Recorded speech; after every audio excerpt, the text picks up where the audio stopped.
श्री कागभूषुंडी जी महाराज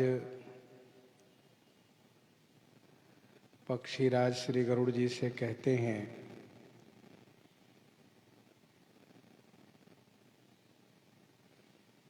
कि जिस प्रकार से मुझे मोह हुआ वह सब कथा मैं आपको सुना रहा हूं।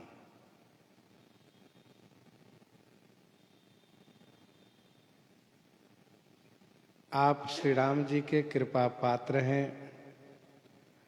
भगवान श्री रामचंद्र जी के गुण में आपकी प्रीति है और मुझे सुख देने वाले आप हैं। आपको सुनाने से मुझे बड़ा सुख अनुभव हो रहा है। सुनहु राम कर सहज स्वभाव जनय अभिमानन राखहि काऊ। हे पक्षीराज सुनिए, श्री राम जी का यह सहज स्वभाव है कि वह जन माने अपने दास के अभिमान को काऊ माने कभी भी नहीं रखते हैं।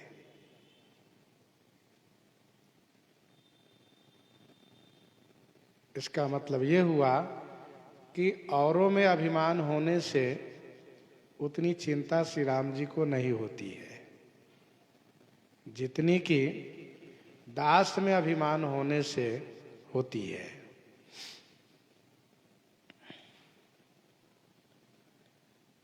कवितावली उत्तरकांड 3 पद में गोस्वामी जी ने स्पष्ट किया, तौलो न दाप दल्यो दस कंधर जौलो विभीषण लात न मार्यो। अर्थात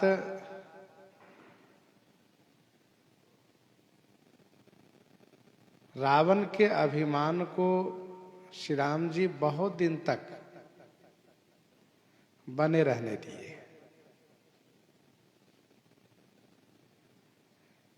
उसके अभिमान को तब समाप्त किए जब उसने विभीषण जी पर पद प्रहार किया।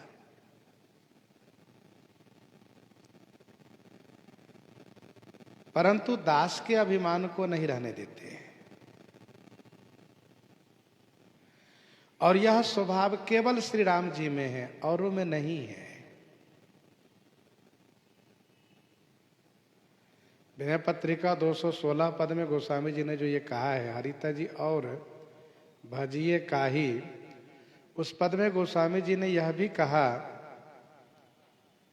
कि कनक कशिपु विरंचि के जन।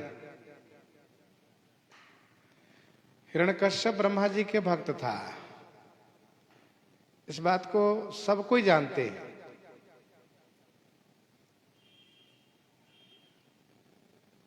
लेकिन जब वह अभिमान से भर गया और श्री प्रहलाद जी को दुख देने लगा, ब्रह्मा जी ने कभी भी उसको मना नहीं किए।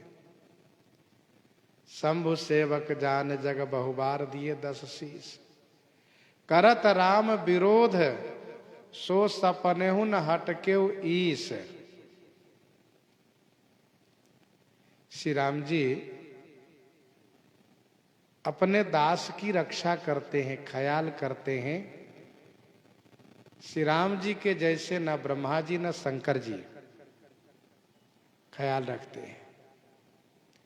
वे लोग अपने भक्त के अभिमान को बढ़ने देते हैं, कोई बात नहीं, जैसा करेगा भरेगा। लेकिन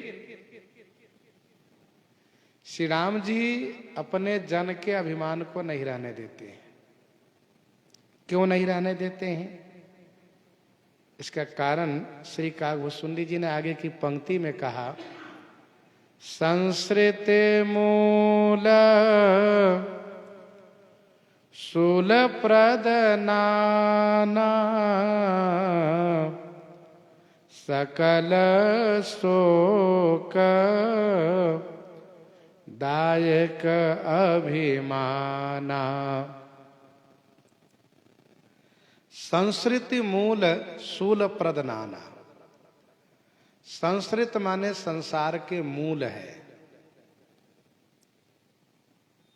संसार अर्थात आवागमन, जन्म मरण का मूल है अभिमान। नाना शूल प्रद, अनेक शूल को देने वाला है अभिमान।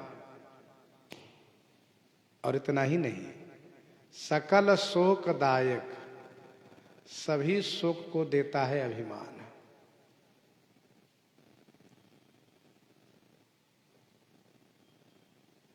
अभिमान से किसी को सुख नहीं मिला, अभिमान से किसी को शांति नहीं मिली, अभिमान से उसके मन में उद्वेग बना रहा, अशांति बनी रही। तो अभिमान संसार के मूल है, जन्म मरण के मूल है। गीता जी के 3 अध्याय के 27वां श्लोक में भगवान श्री कृष्ण जी कहते हैं, प्रकृतेः क्रियमाणानि गुणैः कर्माणि सर्वशः परंतु अहंकार विमूढ़ात्मा कर्ताहमिति मन्यते। कर्तृत्वाभिमान मूर्ख लोग करते हैं और इसीलिए उसको भोगना पड़ता है। इस बात को गोस्वामी जी ने दोहावली में और स्पष्ट करते हुए कहा 243 में, हम हमार आचार बड़ भूरि भार धरि शीस हठि सठ परवश परत जिमी कृमि कीरयरु कीस। हम श्रेष्ठ हैं, हम ज्ञानी हैं, हम ध्यानी हैं, हम योगी हैं, हम सिद्ध हैं, हम बड़े अच्छे हैं। तो अपने आप में श्रेष्ठपन का जो अभिमान होता है, हम अच्छे हैं, हमारा आचरण अच्छा है, यहां तक तो फिर भी ठीक है। लेकिन गड़बड़ तब होता है कि तुम अच्छे नहीं हो, तुम्हारा आचरण अच्छा नहीं है। हम अच्छे हैं, हमारा आचरण अच्छा है, और दूसरों में दोष देखना, ये अभिमान है। हम हमार आचार बड़ा भूरि भार धरि शीस। गोस्वामी जी ने कहा 68 परवश परत जिमि कृमि कीरा रुकीस। पाट कीटते होई तेहिते पाटंबर रुचिर। जिस कीड़े के द्वारा रेशमी वस्त्र तैयार होता है, उस कीट की ओर इशारा है। और कीर तोता अपने आप को बहुत अच्छा बनता है, इसलिए वह पिंजरे में बंद हो जाता है। कीस माने बानर। इसकी वही बात है, बहुत चतुर बनता है इसलिए बंधन में पड़ता है, नाचना पड़ता है उसको। तो हम हमार आचार बड़ा भूरि भार धरि शीस। संस्कृति मूल शूल प्रद नाना सकल शोक दायक अभिमाना।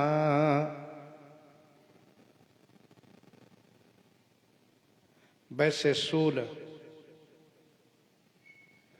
गोस्वामी जी कहते अनेक प्रकार के शूल देने वाला। अनेक प्रकार के शूल, विषय मनोरथ दुर्गम नाना ते सब शूल नाम को जाना। विषय संबंधित जितने मनोरथ हैं वह सभी शूल प्रद है।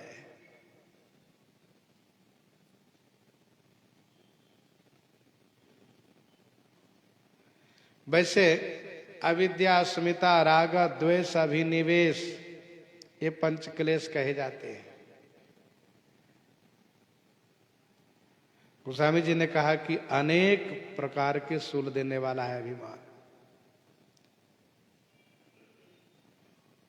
मोह सकल व्याधिन कर मूला, तिनते पुण्य उपजहि बहु सूला।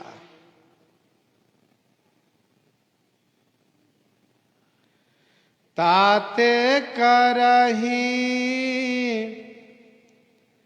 कृपा निधि दूरी, सेवक पर ममता अति भूरी। ताते करहि कृपा निधि दूरी। कृपा निधि ताते दूरी करहि, सेवक पर अति भूरी ममता। कृपा निधि ताते माने इसी से उस अभिमान को दूर करते हैं। किससे? तो कहा वह अभिमान संसार के मूल है, अनेक क्लेश को शूल को देने वाला है, समस्त शोक को प्रदान करने वाला है, अर्थात बहुत क्लेशित करता है अभिमान। इसीलिए उस अभिमान को श्री राम जी दूर कर देते हैं। ताते करहि कृपा निधि दूरी। कृपा निधि है वह, सेवक पर अति भूरी ममता, दास पर बहुत ममता है।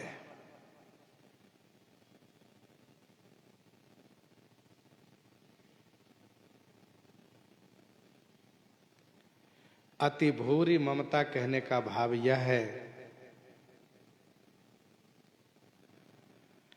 साधारण वस्तु पर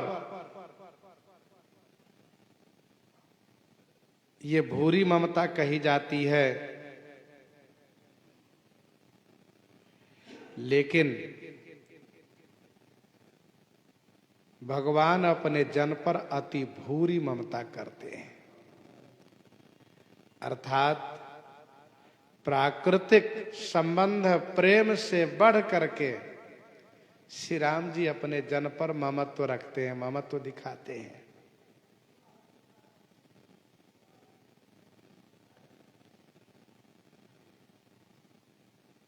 गोस्वामी जी ने लिखा देवर्षि नारद जी के प्रसंग में, मुनिहित कारण कृपा निधाना, मुनिहित कारण कृपा निधाना, दीन्ह कुरूप न जाई बखाना।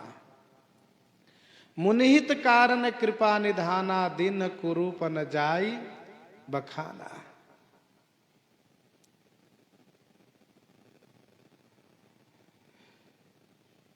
भगवान श्री राम जी को अपने सेवक और बहुत ममता है।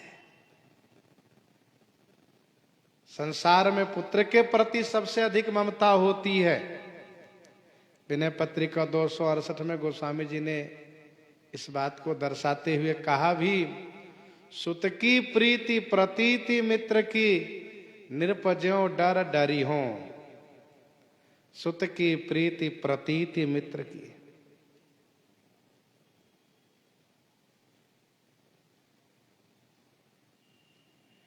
श्री राम जी देवर्षि नारद जी के हित के लिए बानर बना दिए।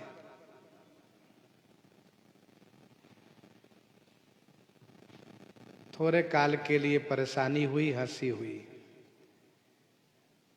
यदि उस अभिमान को बढ़ने देते तो बाद में बड़ी परेशानी होती है।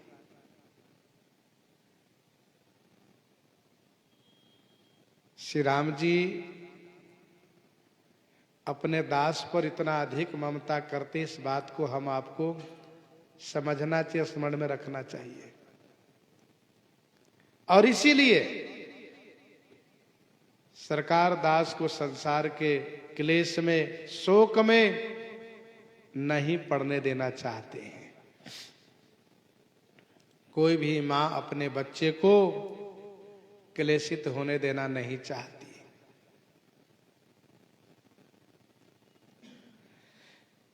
जे में शिशु तन ब्रन हो होई गुसाई, मातु चिराव कठिन की नाई, मातु चिराव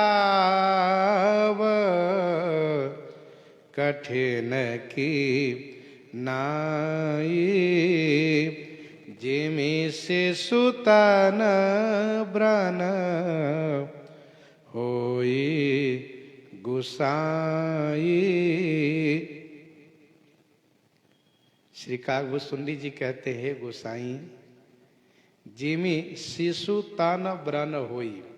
जिमि माने जैसे, शिशु माने बच्चे के, तन माने शरीर में ब्रन हो जाता है। ब्रन माने घाव हो जाता है, फोड़ा हो जाता है। तो मातु चिराव कठिन की नाई, माता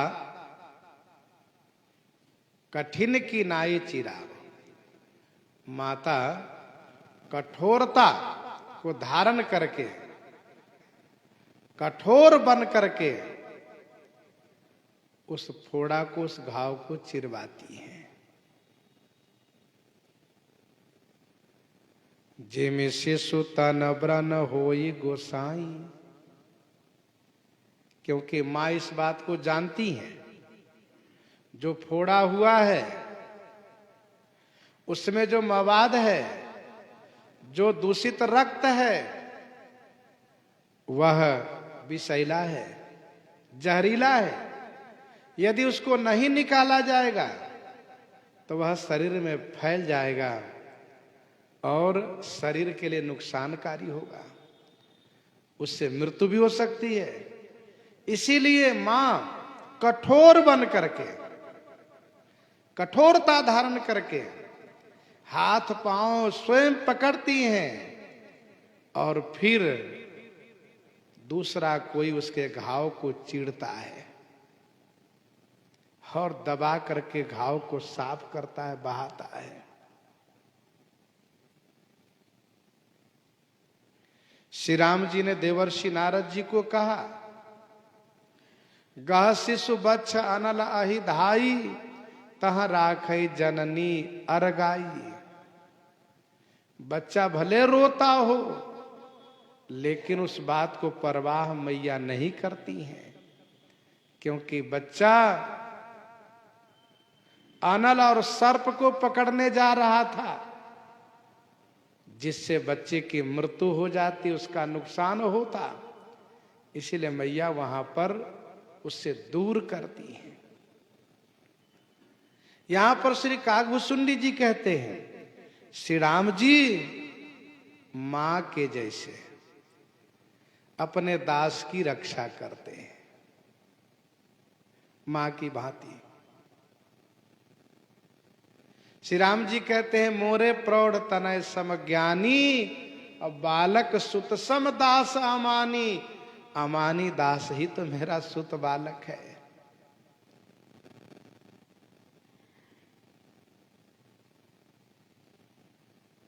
और यद्यपि प्रथम दुख पावई, रोवै बाल अधीर, व्याधि नासहित जननी, गनतन सो शिशु पीर, गनतन सो शिशु पीर। यद्यपि प्रथम दुख पावै, रोवै बाल अधीर। बच्चे को मां का सहारा था, मां का आश्रय था, लेकिन मां कठोर बन गई है।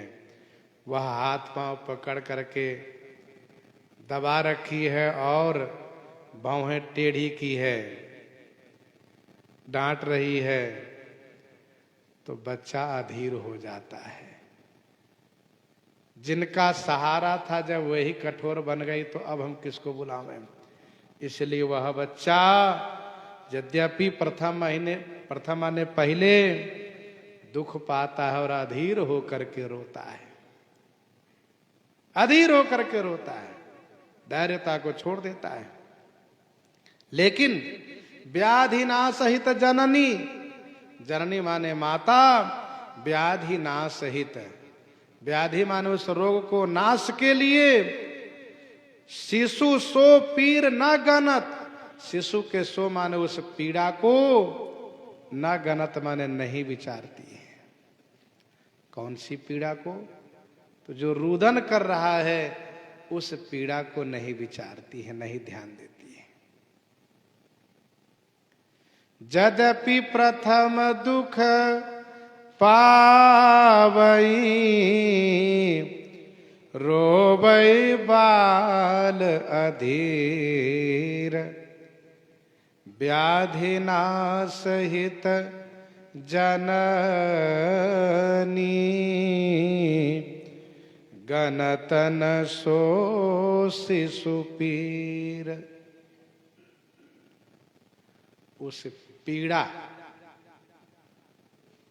को अनदेखी कर रही है, क्योंकि अभी यह बालक थोड़े क्षण के लिए, थोड़े काल के लिए रो रहा है, थोड़ी देर के बाद यह चुप हो जाएगा और घाव से रक्त, दूषित जो रक्त है, मवाद आदि निकल जाने से इसको शांति मिलेगी, इसको राहत मिलेगी। मैया उस पीड़ा को विचार करके इस पीड़ा को अनदेखी करती हैं। कौन सी पीड़ा? जो उस घाव से पीड़ा हो रही थी, उसको, उससे बहुत पीड़ा हो रही थी, अब इसको राहत मिलेगी। तिमि रघुपति निज दास कर, हरहि मानहित लागी, तुलसीदास ऐसे प्रभु ही, कसन भजहु भ्रम त्यागी, कसन भजहु भ्रम त्यागी, तिमि रघुपति निज दास कर, हरहि मानहित लागी। तिमि माने उसी प्रकार से रघुपति श्री रघुनाथ जी हित लागी, दास कर मान हरहि। तिमि माने उसी प्रकार से श्री रघुनाथ जी अपने दास के अभिमान को उनके हित के लिए हरहि माने हरण करते हैं। तुलसीदास ऐसे प्रभु ही, गोस्वामी जी महाराज कहते हैं, ऐसे प्रभु को ब्रह्म त्यागी कस न भजहु, ब्रह्म को त्याग करके क्यों नहीं भजते हो, अर्थात अवश्य भजन करो। रघुपति, रघु नाम जीव का भी अर्थ होता है, जीव मात्र के जो पति हैं। श्री रघुनाथ जी माता के समान अपने दास के हित के लिए उनके अभिमान को हरण करते हैं। दास में अभिमान ही फोड़ा है। फोड़ा का उपचार है कि उसको चिरवा करके दूषित रक्त को निकलवा देना। वैसे अभिमान का उपचार है अपमान करा देना, उपहास करा देना, यही उसकी दवा है।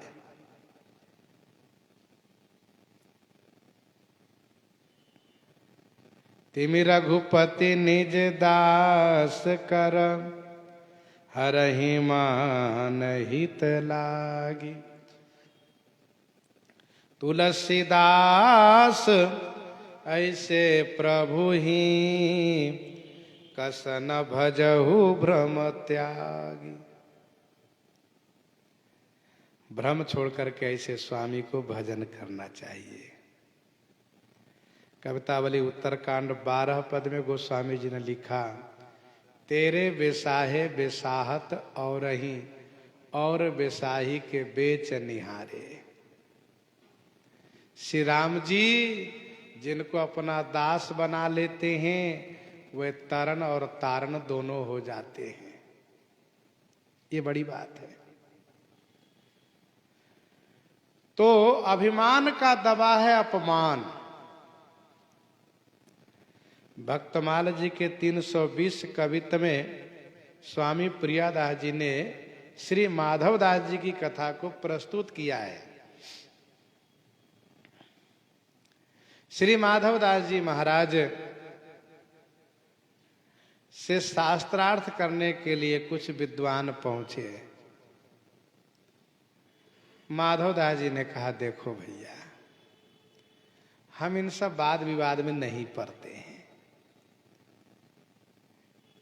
तुम चाहते हो कि हमारी जीत हो तो लाओ, मैं तुम्हारी जीत लिख देता हूं, अपनी हार लिख देता हूं। लिख दिया। बड़े खुश होकर के आए काशी जी और विद्वानों के बीच कहा कि मैंने तो श्री माधवदास जी को भी हरा दिया है। वे हार स्वीकार कर लिए। लोगों ने कहा, कैसे? हम तो नहीं मान सकते, दिखाइए कहां लिखा हुआ है, दिखाइए कहां लिखवाए हैं। तो जब लोगों ने लेकर के पढ़ा तो उसमें लिखा है, माधवदास जी की जीत, पंडित जी की हार। पंडित जी बेचारे परेशान हो गए। सोचने लगे, माधवदास जी ने तो मेरे साथ छल किया। अच्छा होता कि मैं शास्त्रार्थ कर लेता। फिर से पढ़ करके देखा, चश्मा बदल बदल करके पढ़ के देखा, लेकिन वही लिखा है, पंडित जी की हार, माधवदास जी की जीत। अब गुस्से में पंडित जी आए काशी जी से, फिर इनके पास कहा, सुनो बाबा जी, ऐसे नहीं, अब मैं आपसे शास्त्रार्थ करूंगा और लिख देने से काम नहीं चलेगा। माधवदास जी ने सोचा, कौन झंझट में पड़े। कहा, अच्छा ठीक है पंडित जी बैठिए, हम नहा के आते हैं, स्नान करके आते हैं। कहा, ठीक है हम बैठे, आइए। श्री माधवदास जी स्नान करने गए। ठाकुर जी से नहीं रहा गया। ठाकुर जी श्री माधवदास जी के शिष्य का वेश बना कर आ गए और कहा, पंडित जी सुनो, गुरु जी से बाद में पहले चेला से निपट लो, पहले चेले से ही शास्त्रार्थ हो जाए। कहा, ठीक है। और उस शास्त्रार्थ में पंडित जी ने कहा, देखो जो हारेगा उसको गधे पर चढ़ा के घुमाया जाएगा। तो शिष्य ने कहा, बिल्कुल ठीक है। ठाकुर जी आए हैं, पंडित जी को परास्त कर दिए। पंडित जी हार गए। ठाकुर जी ने कहा, अब पंडित जी हम तो हार गए। फिर उनको गधे पर बैठाया और बहुत अपमान पूर्वक बाजार हो करके उनको निकाला। माधवदास जी को और भी शिष्य लोग साथ में। किसी ने जा करके कहा, आप यहाँ बैठे, आपके चेले ने तो पंडित जी को हरा करके बाजार में घुमाना शुरू किया है। भागे भागे आए। श्री माधवदास जी ने कहा, क्यों पंडित जी, बहुत जल्दी जल्दी आपको मची थी क्या? आपने बहुत जल्दी इस तरह से ये माला आदि पहन लिए? कहा, नहीं नहीं, हमें शौक नहीं लगा था। हे, आपके चेले ने मेरी ऐसी दशा की है। तो समझ गए। कहने का भाव, फिर माधवदास जी ने तुरंत उनको सब गधे से उतारा है, माला आदि हटाया है, उनको सम्मान किया है। तब उनकी आंखें खुली। कहने का भाव यह है कि अभिमान का उपचार है अपमान। तिमि रघुपति निज दास कर हरहि मान, हित लाग तुलसीदास ऐसे प्रभु ही कसन भजहु भ्रम त्यागी। और अब कहते हैं राम कृपा आपनी जड़ताई, राम कृपा आपनी जड़ताई। कहूँ खगेश सुनहु मन लाई, राम कृपा आपनी जड़ताई। श्री राम जी की कृपा और अपनी जड़ता। हे खगेश, मैं आपसे कह रहा हूं, आप मन लगा करके सुनिए। श्री राम जी की कृपा और मैं अपनी जड़ता सुना रहा हूं।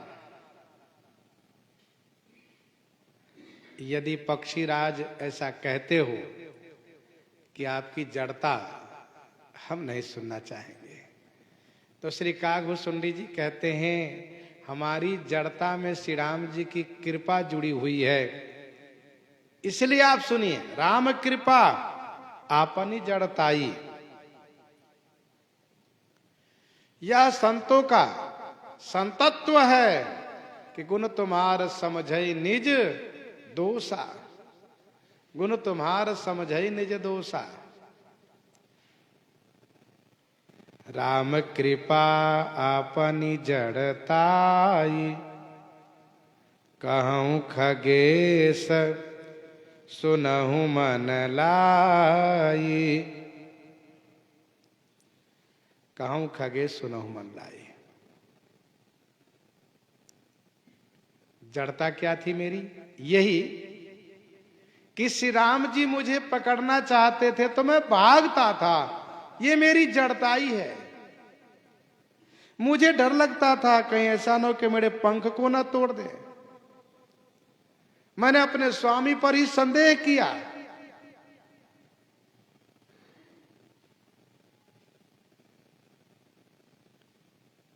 ये मेरी जड़ताई थी।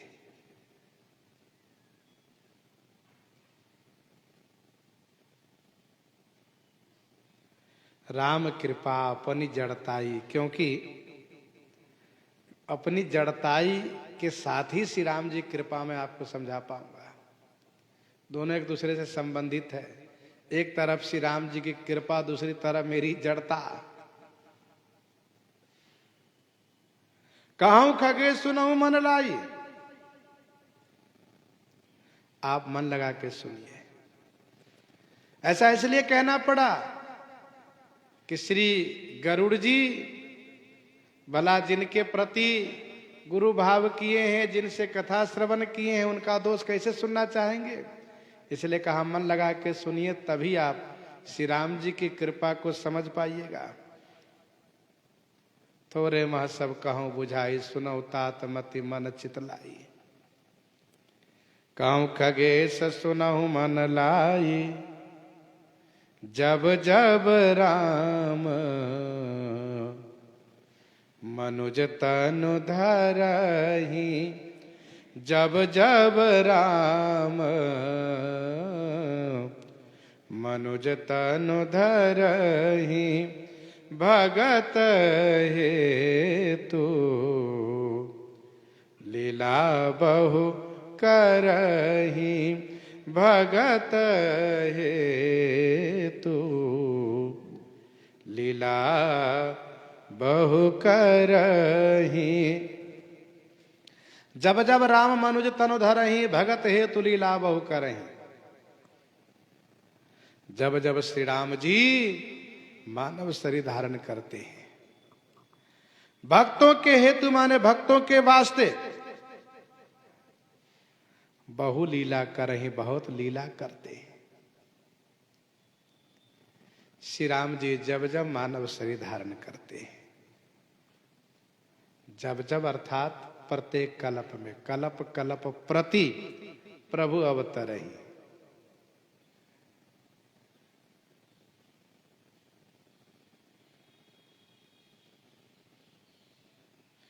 प्रश्न ये उठता है, श्री राम जी मानव शरीर धारण करते हैं ऐसा कागभूषुंडी जी ने कहा, तो क्या इसके पहले उनका शरीर कैसा रहता है? दूसरा रहता होगा?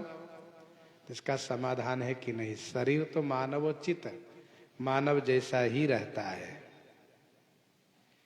फिर यहां आकर के एक पुत्र का अभिनय करते हुए, भाई का अभिनय करते हुए, पति का अभिनय करते हुए, स्वामी का अभिनय करते हुए, राजा का अभिनय करते हुए, मित्र का अभिनय करते हुए चरित करते हैं। भगत हेतु लीला बहु करे, शरीर वही है, चिदानंदमय देह तुम्हारी। ऐसा नहीं समझना चाहिए कि शरीर परिवर्तित होता होगा, सो नहीं, चिदानंदमय देह तुम्हारी, विगत विकार जान अधिकारी। तो जब जब राम मनुज तनु धरहि, मानव शरीर धारण करते हैं, वैसे उनका नित्य नराकार ही शरीर है। और इसीलिए संतों ने इस बात को माना है कि यह संसार श्री राम जी से हुआ है,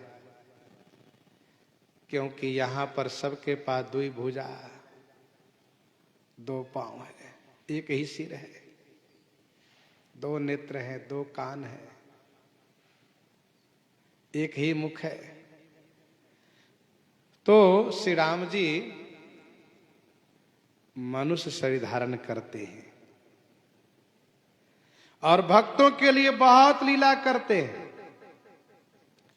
लीला करने आते इसलिए बहुत लीला करते हैं।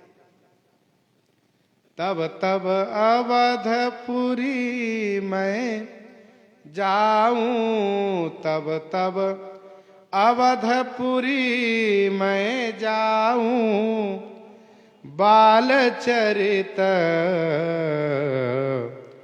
बिलो की हरसाऊं, बाल चरित बिलो की हरसाऊं, तब तब अवध पुरी मैं जाऊं। तब तब मैं अवधपुरी को जाता हूं और बाल चरित बिलो की हरसाऊं। बाल चरित को बिलो की माने देख करके हरसाऊं माने प्रसन्न होता हूं, खुश होता हूं। तब तब अवधपुरी मैं जाऊं, बाल चरित बिलो की हरसाऊं। तब तब मैं श्री अयोध्यापुरी में जाता हूं और बाल चरित देख करके हरसाऊं माने खुश होता हूं। श्री कागभूषुंडी जी भगवान शिव के साथ आते हैं। कागभूषुंडी संग हम दो, मनुज रूप जानई नहीं को। श्री कागभूषुंडी जी श्री शंकर भगवान मानव शरीर धारण करके दोनों आते हैं और दोनों आकर के यहाँ पर श्री राम जी के जन्म महोत्सव बाल चरित का आनंद लेते हैं। गीतावली बालकांड 14 पद में गोस्वामी जी ने लिखा, ज्योतिषी बन करके आते हैं भगवान शिव। अवध आज आगमी एक आयो, बूढ़ो बड़ो प्रामाणिक ब्राह्मण, शंकर नाम सुहायो।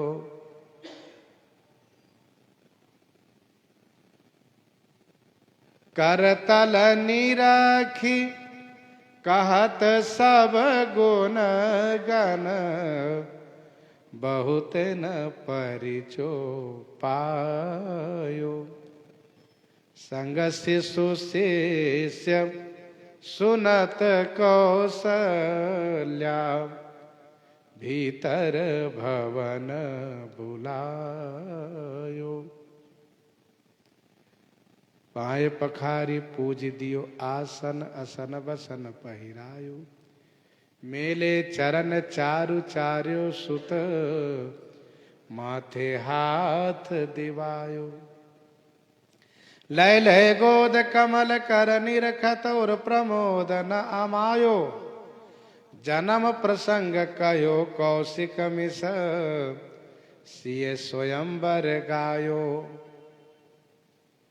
सनमान्यो महिदेव सीसत सानंद, सदन सिधायो। भरत राम रिपुदवन लखन को, जय सुख सुजस सुनायो। सनमान्यो महिदेव असीसत सानंद, सदन सिधायो। तो श्री शंकर भगवान श्री काकभूषुंडी जी दोनों आते हैं श्री अयोध्या जी में। शंकर भगवान तो जल्दी चले जाते हैं, लेकिन श्री काकभूषुंडी जी यहीं रह जाते हैं। श्री राम जी का दर्शन हो कैसे? क्योंकि राजमहल में बड़ी भीड़ होती है और वहां प्रवेश पाना बड़ा मुश्किल हो जाता है। जैसे तैसे द्वार तक पहुंचते भी हैं तो उधर से जो सुवासिनी महिलाओं का समूह राजमहल से निकलता है, उस समूह में जो चर्चा होती है, लाला के रंग ऐसा है, लाला के नासिका ऐसी है, कपोल ऐसा है, ठोड़ी ऐसी है, बाल ऐसा है, अलकावली ऐसी है, वक्षस्थल और करकंज, अंगुली आदि, इन सब चर्चाओं को सुन करके भगवान से मगन हो जाते, इसलिए भीतर तक पहुंच ही नहीं पाते। अंत में ज्योतिषी का वेश बनाते हैं और माता कौशल्या जी के द्वारा जब महल में बुलाए जाते हैं, तब श्री राम लला को दर्शन प्राप्त करके भगवान शिव शिष्य भुसुंडी जी के साथ आनंद विभोर हो जाते हैं और फिर बड़े सम्मान पा करके सम्मानित होकर के वहां से प्रस्थान करते हैं। जन्म महोत्सव देखूं जाए, बरस 5 तह रहूं लुभाई।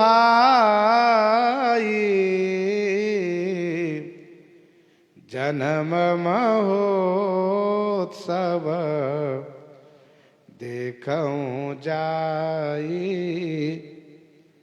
जन्म महोत्सव देखूं जाई, जाई जन्म महोत्सव देखूं, जा करके जन्म महोत्सव देखता हूं और बरस 5 तहां रहो लो भाई, 5 बरस तक मैं वहां लुब्ध होकर के रहता हूं। बरस 5 तहां रहूं लो भाई।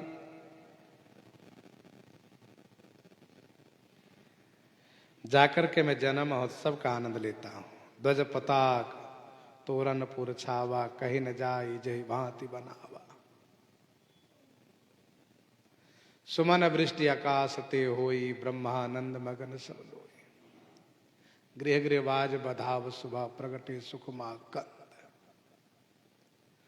तो जाकर के मैं जन्म महोत्सव का आनंद लेता हूं और 5 बरस तक मैं लुभा करके रहता हूं और चरित थोड़ा थोड़ा जाकर के दर्शन करता हूं, लेकिन बाल चरित में पूरा देखता हूं। क्यों? इसलिए कि इष्ट देव मम बालक रामा, इष्ट देव मम बालक रामा, शोभा बपुस कोटि सत कामा, शोभा बपुस कोटि सत कामा, इष्ट देव मम बालक रामा। बालक श्री राम जी मम इष्ट देव हैं। मम इष्ट देव, मेरे इष्ट देव हैं। इष्ट देव माने मन चाहा देव। इष्ट देव माने मन चाहा देव। इष्ट देव मम बालक रामा, शोभा बपुस कोटि सत कामा। बपुस सतकोटि कामा शोभा।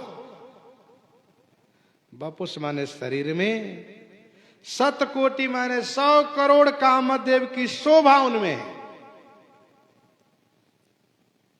हे पक्षीराज, बालक श्री राम जी ही मेरे इष्ट देव हैं, क्योंकि मेरे गुरु जी ने मंत्र प्रदान करते हुए मुझे बालक स्वरूप का ही ध्यान बताया था। बालक रूप राम कर ध्याना, कहो मोहि मुनि कृपा निधाना। हमारे श्री रघुनंदन रघुकुल भूषण श्री कौशल्यानंदन दशरथ आनंद वर्धन इतने सुंदर सलोने, इतने मनमोहक कि उनके रोम रोम पर 100 करोड़ कामदेव की शोभा छाई हुई है। अंग अंग पर वारी है कोटि कोटि सत काम, काम कोटि छवि श्याम शरीरा, नील कंज बारिद गंभीरा। ऐसे श्री राम लला सरकार। निज प्रभु बदन निहारी निहारी, निज प्रभु बदन निहारी निहारी, लोचन सुफल करऊं उरगारी, निज प्रभु बदन निहारी निहारी, निज प्रभु बदन निहारी निहारी, लोचन सुफल करऊं उरगारी। हे उरगारी, निज प्रभु बदन निहारी निहारी, अपने प्रभु के बदन मुख को निहारी निहारी माने दर्शन कर करके, लोचन सुफल करऊं, मैं अपने नेत्र को सुफल करता हूं, अपने नेत्र को सुफल करता हूं। अपने प्रभु, अपने इष्ट देव बालक रूप श्री राम जी के मुख चंद्र को निहारी निहारी माने दर्शन कर करके, हे उरगारी मैं अपने नेत्र को सुफल करता हूं।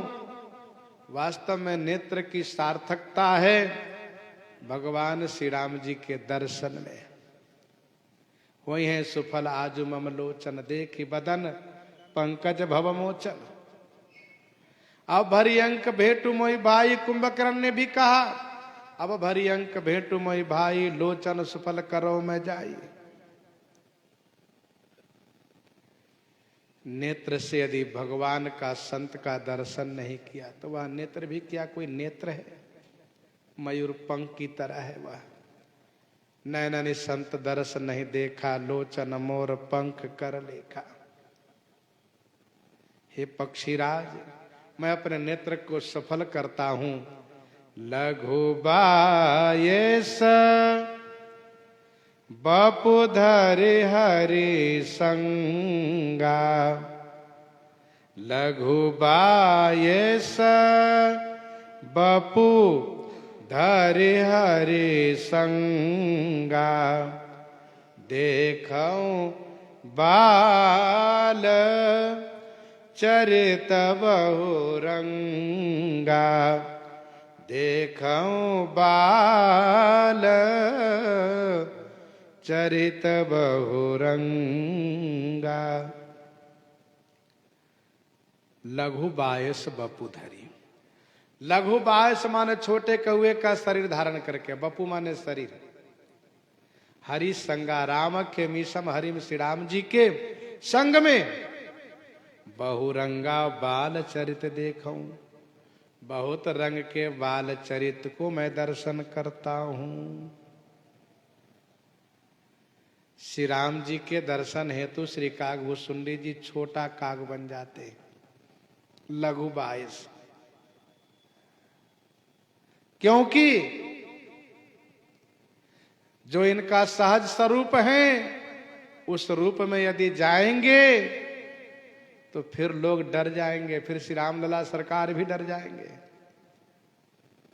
इसीलिए श्री कागभूषुंडी जी लघु बायस। सत्योपाख्यान 26 में वर्णन है, श्री कागभूषुंडी जी का शरीर पर्वताकार है, भयानक बड़ी चोंच है, महादीर्घ पंख है, ताल वृक्ष के समान पैर हैं, अंकुशवत नाखून है। ये बड़ा भयानक स्वरूप है। लेकिन जब श्री अयोध्या जी में आते हैं तो गांव घर में घूमने वाला छोटा काग, वो भी काक सावक, छोटा काग बन करके और श्री रामलला सरकार के साथ खेलते हैं। जब लाला बकैया चाल चलने लगते हैं तब श्री कागभूषुंडी जी छोटा काग बन करके साथ विचरण करने लगते, साथ रहने लगते हैं।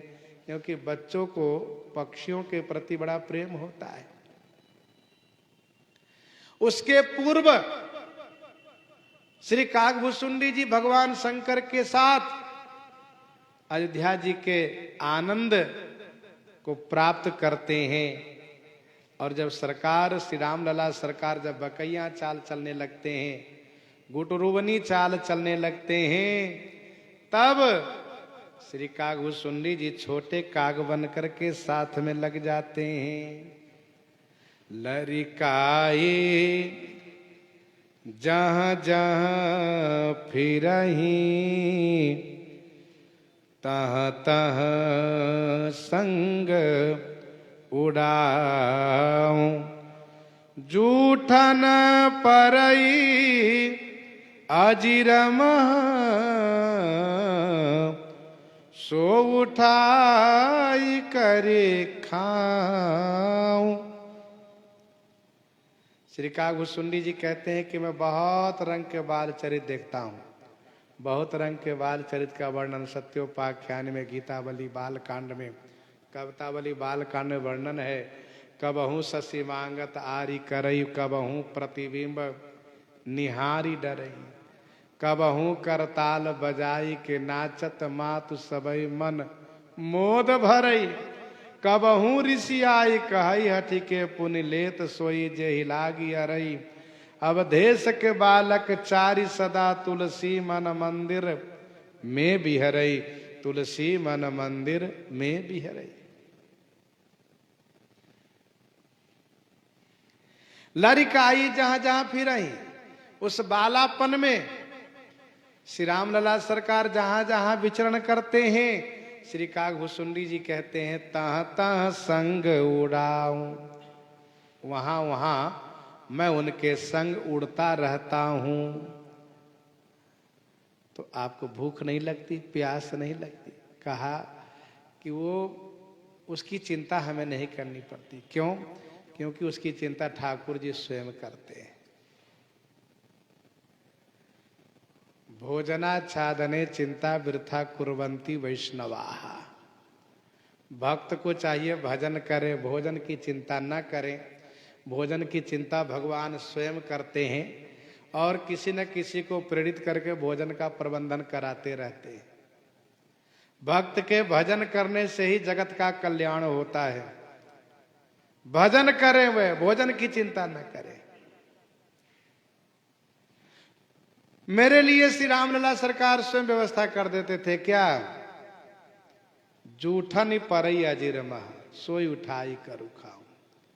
अपनी जूठन आंगन में डाल देते हैं, जूठन गिराते हैं, सो उठाई करी खाऊं, उसे उठा उठा करके मैं खाया करता हूं। भोजन करत चपल चिता इत उत, भोजन करत चपल चिता।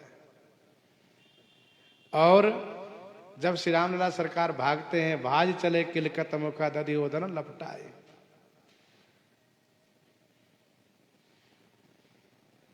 जब भागते हैं तो दधी और भात हाथ में मुख में जो लगे होते हुए गिरते हुए जाते हैं।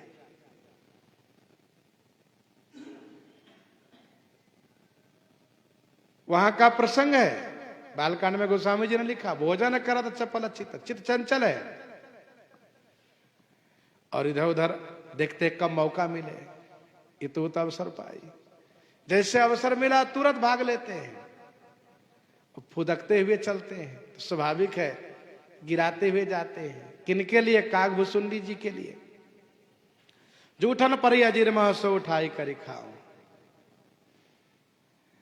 श्री कागभुसुंडी जी कहते हैं, पक्षीराज, एक बार अतिशय सब, एक बार अतिशय सब चरित किए रघुबीर। सुमिरत प्रभु लीला सोई, पुलकित भयउ शरीर। एक बार की बात है, रघुवीर अतिशय लड़कपन वाला चरित्र किए, अतिशय लड़कपन वाला चरित्र किए। आज भी प्रभु की सोई लीला मनुष्य लीला को जब मैं स्मरण करता हूं तो मेरा शरीर रोमांचित हो जाता है। श्री कागभुसुंडी जी ने यह कह करके कथा प्रारंभ किए हैं कि जही विधि मोह भयो प्रभु मोहि, सो सब तो ही सुनावो तो। सो सब कथा सुनावो तो ही। तो मोह, अपनी मोह, मुझ में कैसे मोह हुआ, उस मोह की कथा सुना रहे हैं। अब तक उसकी भूमिका बनाए, अब कथा प्रारंभ कर रहे हैं। तो श्रवण हम लोग आगे करेंगे। प्रसंग को यहीं पर हृदयांगम करते हुए आइए श्रवण करते हैं श्री भक्तमाल जी से।